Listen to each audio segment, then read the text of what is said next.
তো আজকে আমি সকাল সকাল ঘুম থেকে উঠে গেলাম। তো আমি ফেসবুকে পেমেন্ট পেয়েছি।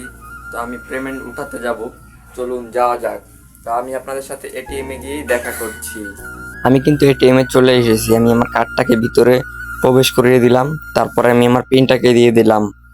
এরপরে আমি টাকার অ্যামাউন্ট বসাবো, তারপরেই দেখতে পাবেন যে আমার। তো এখন আমি আপনাদের একটা সত্যি কথা বলি যে আমি ফেসবুক থেকে কোনো টাকা পাইনি।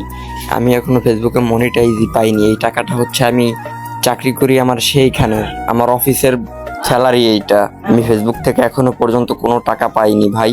আমি এখনো পর্যন্ত মনিটাইজই পাইনি। আমি যখন মনিটাইজ পাবো তখন আপনাদের জানাবো। তো এটা হচ্ছে আমার স্যালারির টাকা। তো আপনাদের সাথে কথা বলতে বলতে দেখতে পাচ্ছেন আমার টাকাটা চলে এসেছে। প্রথম আমার কার্ড এসেছে, পরে আমার টাকা চলে এসেছে। তো আপনারা একটা শর্ট ক্লিপ দেখুন। Till the day I die, live life with the boss play, was even getting high. Hey, to my nigga Pac. Live my life as a thug nigga till the day I die. Live my life as a boss.